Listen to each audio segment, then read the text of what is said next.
بسم اللہ الرحمن الرحیم۔ الحمدللہ، آج ہماری تلاوت کا آغاز 15 پارے سے سورہ اسراء۔ اللہ کے نبی صلی اللہ علیہ وسلم کو جو اللہ نے ایک غیر معمولی اعزاز بخشا جو انسانوں میں سے کسی کو نہیں ملا، جسے معراج بھی کہتے ہیں۔ اسراء رات کے حصے میں آپ مسجد حرام سے مسجد اقصی تشریف لے گئے، پھر وہاں سے آپ کو اوپر معراج کرایا گیا، آسمانوں پہ تشریف لے گئے، رات کے حصے میں واپس بھی آ گئے۔ یہ سفر جسمانی تھا، اس لیے کفار نے انکار کیا، ایمان والوں نے آپ کی سچائی پہ تصدیق کی۔ خواب کی بات نہیں تھی، خواب میں تو میں اور آپ بھی نہ جانے کہاں کہاں پہنچتے ہیں، اور کوئی اس کا انکار نہیں کرتا۔ کفار کو انکار اس لیے لگا، انہوں نے اس لیے جھٹلایا کہ یہ کیسے ہو سکتا ہے کہ تھوڑے سے حصے میں اللہ کی قدرت بڑی، اور یہ اعزاز اللہ کے حبیب صلی اللہ علیہ وسلم کو ملا، معراج ہوا، اس کا تذکرہ فرمایا، اور پھر فرمایا کہ عبد ہے کہ جو اللہ کے بندے ہیں، آپ اتنا غیر معمولی معجزہ ملا تو ہیں آپ اللہ کے بندے، آپ کی سب سے بڑی شان ہے، آپ کے اندر عبدیت ہے، آپ عبداللہ ہیں۔ پھر بنی اسرائیل کا تذکرہ فرمایا کہ ان کو بتایا، پہلے سے بتا دیا کہ تم شام میں فساد کرو گے اور تم پر عذاب بھی آئے گا۔ پہلی مرتبہ فساد مچایا، ایک پیغمبر کو شہید کیا، فساد مچایا، گناہوں میں آگے بڑھ کر زندگی گزارنے لگے۔ اللہ نے ایک ظالم بادشاہ بخت نصر بھیجا، پھر ان کی توبہ قبول ہوئی، ٹھیک ہوئے، پھر فساد مچایا، پھر دوسرا مجوسی ان پہ مسلط ہوئے، انہوں نے ان کو تباہی کے کنارے پہ پہنچایا، پھر اللہ نے ان کی توبہ قبول کر لی۔ یہودیوں کو کہا جیسا کرو گے ویسا ہوگا۔ پھر انسان کی زندگی کا اختتام اور پھر اگلی زندگی کا آغاز، پوری زندگی کا حساب و کتاب اللہ کے ہاں ہے، اور نامہ اعمال دیے جائے گا، پڑھ لو اپنا نامہ اعمال، اور سارے حساب و کتاب کے لیے اللہ کی ذات ہی کافی ہے۔ کچھ لوگ زندگی گزارتے ہیں دنیا ہی کی خاطر، فرمایا آخرت میں ان کا کوئی حصہ نہیں، اور کچھ لوگ ایسے ہیں جو آخرت کو سامنے زندگی گزارتے ہیں، ان کی محنت کی بڑی قدر کی جائے گی، بڑی قدر کی جائے گی۔ پھر بہت سارے اسلامی اعمال و اخلاق کا تذکرہ فرمایا، جن میں سب سے بڑی بات اللہ کی وحدانیت، اللہ کی توحید، اللہ کا کوئی شریک نہیں۔ پھر اللہ کے حق کے بعد سب سے بڑا حق ماں باپ کا ہے، حسنی سلوک ماں باپ کے ساتھ کرو۔ اللہ کی شان، جب اپنے اللہ تعالیٰ نے اپنا حق بتایا تو ایک جملہ کا اللہ تعبدوا الا اللہ، اور جب ابا کی بات آئی تو کئی سارے جملے کہہ دیے، خیال رکھنا، خدمت کرنا، رعایت کرنا، نرمی دکھانا، اور خاص طور پہ جب ماں باپ بوڑھے ہو جاتے، اعصاب کمزور ہو جاتے ہیں، ان کی ساری توانائی زبان پہ آ جاتی، وہ چاہتے ہیں ہم بولتے رہیں، لوگ سنتے رہیں، تو عام طور پہ ایسے موقع پہ طبیعتوں میں اولاد کی ان کی طبیعت میں چچڑا پن پیدا ہوتا ہے بڑھاپے کی وجہ سے، تو بس اوقات اولاد اسے اپنے بوجھ سمجھنے لگتی ہے۔ تو خاص طور پہ فرمایا کہ وہ بوڑھے ہو جائیں، ایک یا دونوں، تو نرمی سے برتاؤ کرنا، حسن سلوک سے برتاؤ کرنا، عاجزی دکھانا، ان کو جھڑکنا نہیں، ان کو جھڑکنا نہیں۔ باپ اور اولاد میں بڑا فرق ہے۔ ایک باپ ہی ایسا ہوتا ہے جو اولاد کے بارے میں یہ کہتا ہے کہ اولاد مجھ سے بھی آگے نکل جائے، اور کوئی نہیں چاہتا۔ ایک باپ ہی ایسا ہوتا ہے جسے اپنی اولاد سے ایسی خیرخواہی اور سچی محبت ہوتی ہے، وہ کہتا ہے اولاد مجھ سے بھی آگے نکل جائے۔ لیکن جوانی، گرم خون، جیب میں کچھ پیسہ، تو بس اوقات آدمی بھول جاتا ہے اپنا بچپنا، کہ اس کمزوری اور اس تکلیف میں ماں باپ نے اس کے لیے کتنی تکلیف اور مشقتیں اور راتیں کاٹی، دن گزارے، اس کی بے آرامی ماں باپ کی بے آرامی بن جاتی تھی، اس کی تکلیف ماں باپ کی تکلیف ہو جاتی تھی، اس کا دکھ ماں باپ کا دکھ بن جایا کرتا تھا۔ ماں باپ کے ساتھ حسن سلوک کی تلقین ہے، رشتہ داروں کو دینے کی بات ہے، یتیموں مسکینوں کا خیال رکھنے کی ہدایت ہے۔ بخل نہ کر، لیکن اسراف بھی نہ کر، بخل بھی نہ کرنا، اسراف بھی نہ کرنا، درمیانی چال چل، ایسا خرچ بھی نہیں کہ خود محتاج بن جاؤ، اور ایسا خرچ بھی بہت برا جس میں گناہ تمہارے دولت سے، تمہارے پیسوں سے گناہوں کو طاقت ملے اور اس کو فروغ ملے۔ اس کی مذمت فرمائی، نہ حق قتل نہ کر، اپنی اولاد فرمایا اپنی اولاد کو بھوک کے ڈر کی وجہ سے قتل نہ کر، زنا کے قریب نہ جانا، کسی کو نہ حق قتل نہ کرنا، وعدہ کرو تو پورا کرنا، عہد کرو تو پورا کرو، ناپ تول میں کمی نہ کر، تکبر نہ کرنا۔ اللہ نے جسم میں انگنت نعمتیں دے رکھی، یہ سوال ہوگا، پوچھ ہوگا ان نعمتوں کے ساتھ کیا کیا ہے۔ پھر بتایا اللہ کے سوا اور کوئی نہیں ہے۔ اللہ کی طرف مشرکین بیٹیوں کی نسبت کرتے تھے، اور میں اپنے لیے بیٹے پسند کرتے ہو، اللہ کے لیے بیٹیوں کی نسبت کرتے ہو۔ اللہ اپنے کلام میں، قرآن مجید میں مختلف انداز سے بار بار نصیحتوں کا انداز بدلتا ہے، شاید کے بعد دل میں اتر جائے، شاید کے اثر لے لے۔ کفار کہا کرتے تھے مر جائیں گے، مٹی ہو جائیں گے، ہڈیاں ہو جائیں گے، وہ سیدھا پھر کیسے زندہ ہوں گے؟ فرمایا ہاں وہ اللہ زندہ کرے گی۔ تم اپنے خیال میں کوئی مخلوق تصور کرو جو بہت بڑی ہو، اللہ اس کو بھی پیدا کر دے، اس ذات کے لیے کوئی مشکل نہیں۔ تمہیں کیسے پیدا کیا اللہ نے؟ تمہارا اپنا آغاز تو دیکھو نا، اپنے وجود پہ ذرا نظر تو رکھو، اس ذات کے لیے کیا مشکل۔ جنہیں تم پکارتے ہو وہ تمہارے حاجت روا نہیں ہے، مشکل کشا نہیں ہے، اور جب تمہیں مصیبت پہنچتی ہے کوئی تمہاری مدد کو نہیں آتا۔ کیوں اللہ کی پکڑ سے امن میں آ گئے، کہ خوف ہو گئے؟ اس کی پکڑ صبح آ سکتی، شام آ سکتی۔ اللہ تعالیٰ نے انسان کو عزت بخشی ہے، احترام بخشا ہے، مقام بخشا ہے۔ پھر اللہ کے نبی صلی اللہ علیہ وسلم کی طرف خاص طور پہ جو آپ کو اللہ نے تہجد کی تلقین فرمائی، قرآن کا تذکرہ فرمایا، اس کی تلاوت کی تلقین فرمائی، اس کا تذکرہ ہے۔ پھر روح اللہ ہی کا حکم ہے، نکل جائے تو یہ جسم کسی کام کا نہیں، اللہ ہی کا حکم ہے، اور نکل جاتا ہے اللہ کے حکم سے نکلتا ہے، آیا بھی اللہ کے حکم سے ہے، یہ اللہ کا حکم ہے۔ کفار آپ علیہ الصلوۃ والسلام سے بے جا مطالبات کیا کرتے تھے۔ آپ کی نبوت پہ ایمان تب لائیں گے جب آپ کوئی نہریں جاری کرتے ہیں، کوئی باغات آپ کے پاس ہونی چاہیے، کوئی فرشتے آپ کے ساتھ ہونے چاہیے،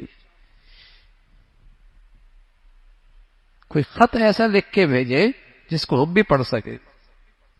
اس قسم کے بے جا مطالبات، اس کا تذکرہ، پھر ان کی مذمت، پھر حضرت موسیٰ علیہ السلام اور فرعون کی نامرادی اور ہلاکت، اس کا تذکرہ فرمایا۔ پھر اللہ نے اس قرآن کو جو اللہ کے حبیب صلی اللہ علیہ وسلم پہ نازل ہوا اس کا تذکرہ فرمایا، اور پھر آپ دعا آہستہ بھی نہ ہو، زیادہ تیز بھی نہ ہو، جب آپ اکیلے ہو درمیانی بات انداز سے اللہ کو یاد کرے، اللہ کی تسبیح اور بڑائی کرے، اس کا تذکرہ فرمایا۔ پھر سورہ کہف ہے، آپ علیہ الصلوۃ والسلام نے اس سورت کی فضیلت بتائی ہے۔ مسلمان ہر جمعے میں اس کا اہتمام کرے، ایک جمعے سے دوسرے جمعے تک اللہ کا ایک نور ہوتا ہے جو اس کی حفاظت کرتا ہے۔ فتنہ دجالیت سے حفاظت ہوگی اگر اس کی تلاوت کریں گے۔ اس کی ابتدا میں اللہ کے کلام کی عظمت کا تذکرہ ہے، اور پھر اصحاب کہف کا تذکرہ ہے۔ چند نوجوان تھے، ایمان لے آئے، اور انہوں نے دنیا کے ہر مفاد پر اپنی ایمان کی حفاظت کو مقدم رکھا۔ انہیں لالچ دی گئی، ایمان سے دستبردار ہو جاؤ، عہدے مل جائیں گے، اقتدار، ایک عہدے مل جائیں گے، مادیت کے بہت سارے نقشے دکھائے گئے۔ انہوں نے کہا نہیں، انہوں نے ہر موقع پہ اپنی ایمان کی حفاظت ٹھان لی۔ موت کے حاکم نے انہیں مہلت دی، دوسرے طور پہ پھانسی ان کے سامنے ہے، یا تو ایمان سے دستبردار ہو جاؤ یا پھر یہ پھانسی ہے۔ ان کے اپنے بھی قریب آئے، بڑے خیرخائی میں کہنے لگے کیوں اپنے پاؤں پہ کلہاڑی مارتے ہو، اپنی معاش کی فکر کرو، اپنے معاش کی فکر کرو۔ ایمان اللہ ہمیں بھی ایسا نصیب فرما دے۔ کہنے لگے جو ذات ہے ربنا رب السماوات والارض، جو زمین و آسمان کی مخلوق کو کھلاتا اور پلاتا ہے وہ مجھے بھی پال لے گا۔ سب سے بڑا آج دنیا میں معاش مسئلہ ہے، اور ہر فتنہ معاش کی معیشت کی سواری پہ سوار ہو کے آ رہا ہے۔ اس لیے مسلمانوں کی بیٹیوں کی حیا لے لی، نوجوانوں کا شباب لے لیا، عزت لے لی، آبرو لے لی، ایمان لے لیا۔ کیوں؟ معاش، معیشت۔ اگر یہ مسلمان کا یقین ہو جائے پالنے والا تو اللہ ہے، کیا اس نے ماں کے پیٹ میں نہیں پالا؟ تو زمین و آسمان کے پیٹ میں پالنا اس کے لیے کیا مشکل ہے؟ تم نے کون سی صلاحیتوں کا مظاہرہ کیا جس ذات نے تمہیں اندر زندگی دی اور زندگی کے اندر غذا بھی دی اور تمہیں توانائی بھی دی؟ تم دنیا میں آئے تو ہر طرف تمہاری محبت دلوں میں پیدا کر دی۔ ماں بعد میں کھاتی ہے، تمہیں پہلے کھلاتی ہے، اور بعد میں آرام کرتی ہے، تمہیں پہلے آرام دیتی ہے۔ یہ کس نے انتظام کیا ہے؟ ربنا رب السماوات والارض۔ ان نوجوانوں نے کہا ہمارا رب ہے جو زمین و آسمان کو کھلاتا ہے، ہمیں بھی کھلائے گا۔ معاش معیشت بڑا مسئلہ ہے۔ آج مسلمانوں کی پاؤں کی زنجیریں یہی تو معیشت بنی ہے، اس لیے تو کہ غلامیت کی دلدل میں ڈال دیا ہے۔ اگر ان کو اللہ کی ذات پہ اعتماد اور یقین ہوتا اور اس کی مان کے چلتے تو آج ذلت اور پستی نہ ہوتی۔ تو ان نوجوانوں نے کہا ہمارا رب کھلائے گا، جس نے سمندر کی تہ میں مچھلیوں کو کھلاتا ہے، اڑتے ہوئے پرندوں کو کھلاتا ہے، بلوں میں رہنے والے چمٹیوں کو کھلاتا ہے، ہمیں بھی کھلائے گا۔ چٹان کے اندر کیڑا ہے وہ بھی غذا لیتا ہے، اس کی زندگی کا اہتمام بھی اللہ کرتا۔ یہ نوجوان اپنا ایمان بچانے کے لیے نکل کھڑے ہوئے، ایک غار میں آرام کرنے کے لیے لیٹے، اللہ اللہ ہے، سلا دیا، گہری نیند ڈال دی۔ ایسی گہری نیند سلائی 3 صدیاں سوتے رہے، 309 سال تک سوتے رہے، 309 سال تک سوتے رہے۔ قرآن کہہ رہا ہے دنیا بدل گئی ہے، ملک کے حالات بدل گئے۔ اللہ بھی یہ کہتا ہے ہم ان کو کروٹ دے رہے تھے، سورج کو ہم حکم دیتے تھے، چاند کو ہم حکم دیتے تھے، ہواؤں کو ہم حکم دیتے، میرے پیارے لیٹے ہیں۔ ان سب چیزوں کے اندر زندگی، ان سب چیزوں کی زندگی کی ضرورت ہے، روشنی ڈالتے چلے جانا، ہوا کے جھونکے ڈالتے چلے جانا، میرے بندے لیٹے ہوئے۔ 309 سال تک سلایا، بھوک نہیں لگی، پیاس نہیں لگا، اللہ نے اٹھا دیا۔ آپس میں کہنے لگے بھائی کتنے دن ٹھہرے؟ کوئی کہنے لگا صبح، کوئی کہنا شام، کوئی کہنا 1 دن۔ بھوک لگ رہی، جاؤ کھانا لے کے آؤ۔ اللہ کی شان، نہ لگی تو 3 صدیاں، نہ لگی، لگی تو فوراً لگ گئی۔ آپس میں کہنے لگے دیکھو کھانا لینے جا رہے ہو، ایسی جگہ سے لے کے آنا کہ حلال کھانا ہو، پاکیزہ کھانا ہو، اس لیے کہ کھانے کا اثرات اندر کی زندگی پہ بہت گہرے اثر پڑتے ہیں۔ حرام سے اثرات بھی گندے ہی پڑتے ہیں۔ حلال لے کے آنا احتیاط سے، اور خیال کرنا کسی کی نظر نہ پڑے، کہیں پھر ہمیں مجبور کر کے اپنے غلط نظریات پہ نہ ڈال۔ وہ گیا تو بدلی ہوئی دنیا ہے، بدلی ہوئی دنیا ہے۔ ان کو حوصلہ ملا، وہ بادشاہ نہ رہا، وہ حکومت بھی نہیں رہی، وہ اقتدار بھی نہ رہا۔ اب اقتدار پہ آنے والا خدا کا نیک بنتا ہے، اللہ کا نیک بنتا ہے۔ دربار میں لے جائے گا، دربار میں جب لے کے گئے تو اللہ کے سامنے سجدہ ریز تھا۔ اس کے ملک کے کچھ لوگ مرنے کے بعد کی زندگی کا انکار کرتے تھے۔ جیسے یہ پہنچے تو سمجھ گیا اللہ نے برہان بھیج دی، دلیل بھیج دی کہ جو اللہ 3 صدیوں کے بعد ہی اٹھا سکتا ہے، اس کے لیے مارنے کے بعد زندہ کرنا کیا مشکل ہے۔ سورہ کہف، یہ ان بزرگوں کا تذکرہ ہے۔ اللہ کی بڑائی، اللہ کی عظمت۔ جب بھی کوئی کام کرنا ہو تو یوں کہا کرو اللہ چاہے گا تو ہوگا، انشاءاللہ، انشاءاللہ۔ یہ مسلمان کی شان، یہ جو مسلمان کہتا ہے نا ماشاءاللہ، انشاءاللہ، یہ اس کے اندر کے عقیدے کا اظہار ہے کہ تدبیر میں نے کر لی، اسباب اختیار کر لیے، وسائل اکٹھے کر لیے، لیکن ہوگا وہ جو اللہ چاہے گا۔ یہ مسلمان کے عقیدے کا اظہار ہے کہ جو ہوا میرا کمال نہیں، بس ماشاءاللہ، جو اللہ نے چاہا۔ تدبیر ہو گئی، انتظامات ہو گئے، ساری منصوبہ بندی مکمل ہے، لیکن انشاءاللہ اللہ چاہے گا تو ہوگا۔ یہ مسلمان پہلے تو ڈاکٹر بھی ایسے کرتے تھے، بیماری تشخیص ہو گئی، دوائی تجویز ہو گئی، لیکن وہ لکھتا تھا اوپر وہ شافی، شفا تو اللہ دے گا، شفا تو اللہ دے گا۔ نہ اس ریسرچ سے کچھ ہونا ہے، نہ اس دوا کی تجویز کرنے سے کچھ ہونا ہے، نہ بیماری کی تشخیص کرنے سے کچھ ہونا ہے، ہونا تو وہ جو اللہ چاہیں گے تو۔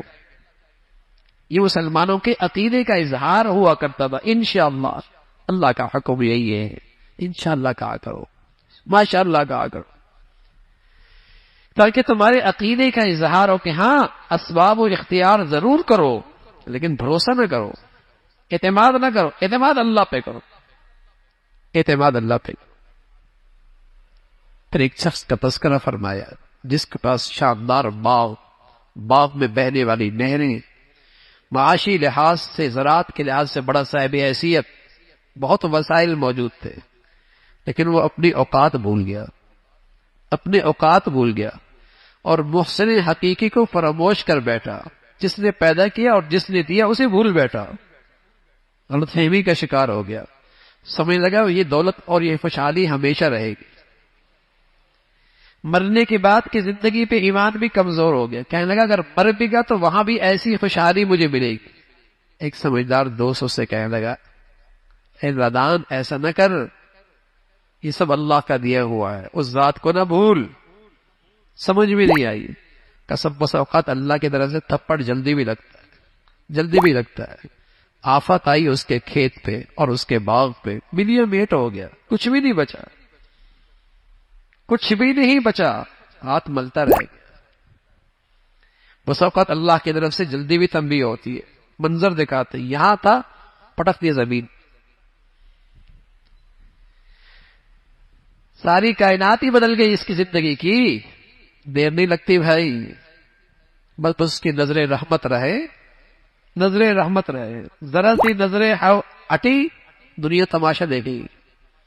قرآن کہانی نہیں بیان کرتا، سبق دیتا ہے، رہنمائی کرتا ہے، اور پھر آخرت کا تذکرہ فرمایا۔ انسان کی زندگی کی مثال تو ایسی ہے، بارش ہوتی ہے زمین پہ سبزہ ہوتا ہے، سبزہ ہونے کے بعد زمین پہ کھیت خوبصورت ہو جاتے ہیں، لیکن پھر پک جاتی ہے، پھر کٹائی ہوتی ہے، اور ایک وقت ہوتا ہے نام و نشان کھیتی کی مٹ جاتی ہے۔ کیا بویا تھا، کیا پکا تھا، کون سی کھیتی تیار ہوئی تھی۔ انسان بھی پیدا ہوا، جوان ہوا، تذکری ہوئی، شہرت ہوئی، نام ہوا، ایک دن جائے گا، سب ختم، کوئی نہیں پوچھے گا۔ پھر یہ انسان کی زندگی کی حقیقت۔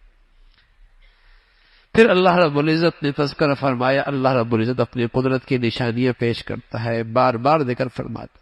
پھر حضرت موسیٰ علیہ السلام کا خاص تذکرہ، جب انہیں پتہ لگا کہ سمندر کے کنارے ایک بزرگ ہیں، اللہ کے خاص بندے ہیں، حضرت خضر ہیں، جن کے پاس وہ علم بھی ہے جو موسیٰ علیہ السلام کے پاس بھی نہیں، تو تلاش کرنے نکلے، سمندر کے کنارے پہنچے، ملاقات ہو گئی اس اللہ والے سے، اس بزرگ سے، خضر سے، درخواست کی کہ میں کچھ دن آپ کے ساتھ رہنا چاہتا ہوں،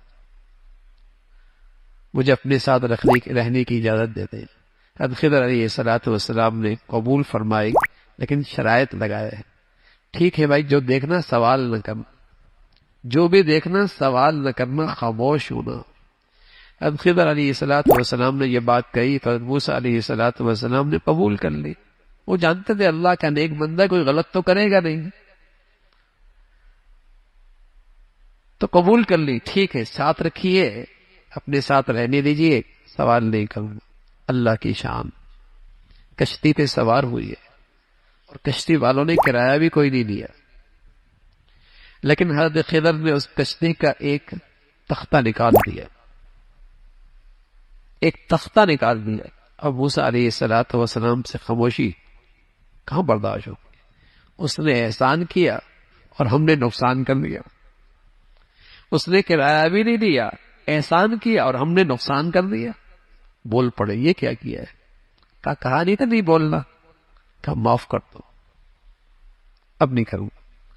آگے گئے، اللہ کی شان، ایک بچہ کھیل رہا تھا، اس کی گردن اس کے جسم سے جدا کر، موسیٰ علیہ السلام کے بعد جو شریعت کا علم تھا، اس کے مطابق تو یہ سمجھ میں نہیں آیا، فوراً سوال کر لیا یہ کیا کیا آپ نے؟ بے قصور بچے کی جان لے دی، اس نہتے بچے کی جان لے دی. کہا نہیں تھا کہ آخری موقع ہے، ایک مہلت اور دے دے. اللہ کی شان، ایک دیوار کے پاس پہنچے، ایک بستی میں پہنچے، کھانا نہیں پیش کیا، بڑے بے مروت تھے. اس سے واپس نکلنے لگے تو حضرت موسیٰ علیہ السلام سے خضر نے فرمایا دیوار گر رہی ہے، اسے کھڑا کرنا ہے. مزدوری کرتے ہیں، پتھر اٹھاتے ہیں، اس دیوار کو ٹھیک کرتے ہیں. حضرت موسیٰ علیہ السلام پھر بول پڑے، یہ کیا اتنے بے مروت اور پھر ان کے ساتھ احسان. فرمایا ھذا فراق بینی و بینک، اب تمہارا ہمارا جدائی. لیکن جانے سے پہلے آپ کو یہ بھی بتا دوں کہ ان تینوں کی وجوہات کیا تھی. جہاں تک وہ کشتی کا معاملہ تھا، حضرت خضر کے پاس وہ علم تھا جو فرشتوں کے پاس تھا، تکوینی علم تھا، تکوینی علم تھا. اور حضرت موسیٰ علیہ السلام کے پاس شریعت کا علم تھا، ان کے پاس تکوینی علم تھا فرشتوں کا. وہ جو پہلا مسئلہ ہے کشتی کا، اس نے ہم ساتھ احسان کیا تھا، ہم نے بھی احسان کیا، اس لیے کہ آگے ایک ظالم بادشاہ تھا جو کشتی بے عیب ہوتی تھی وہ چھین لیا کرتا تھا. اس کو عیب دار کر دیا تاکہ اس کی مزدوری چلتی رہے، تاکہ اس کی مزدوری چلتی رہے. وہ بچہ وہ ماں باپ کے لیے فتنہ بننے والا تھا اور ان کے ایمان کے لیے خطرہ بننے والا تھا. اللہ کی چاہت ہوئی اللہ اس ماں باپ کو نیک اور صالح اولاد اس کے بدلے میں دے دے، اس لیے اللہ نے یہ فیصلہ کروایا. جہاں تک تیسری بات ہے دیوار کھڑی کر دی. اس دیوار کے نیچے یتیم بچوں کا خزانہ تھا، گر جاتی لوگ مال لوٹ لیتے. جوان ہو گئے اپنی مال کی حفاظت کر لیں گے. اللہ کی طرف سے حکم آیا ان کی حفاظت کر لو. ان بچوں کے کیا خوبی ہے؟ یتیم تو دنیا میں اور بھی بہت تھے. جواب دیا کان ابوہما صالحا، ان کے ماں باپ بڑے نیک تھے، ان کے ماں باپ نیک تھے. تو یہ واقعہ، یہ 3 واقعے ہیں، لیکن بہت کچھ آپ کو سمجھ میں سبق ملا ہم سب کے لیے کہ بس اوقات ظاہر کچھ اور ہوتا ہے لیکن اس کے پیچھے اللہ کی حکمت مصلحتیں کچھ اور ہوتی. ظاہر ہم کچھ اور دیکھتے ہیں لیکن اس کے پیچھے جو اللہ کا نظام چل رہا ہوتا ہے اس میں بڑی حکمتیں اور مصلحتیں ہوتی ہیں. اور ساتھ یہ بھی بتا دیا کہ اگر ماں باپ نیک ہو تو اللہ ان کی اولاد کے رزق کا انتظام ماں باپ کی نیکی کی برکت سے ان کے مرنے کے بعد بھی اس کا انتظام کر لیتے ہیں. ماں باپ کی نیکی کا اثر اولاد تک جاتا ہے.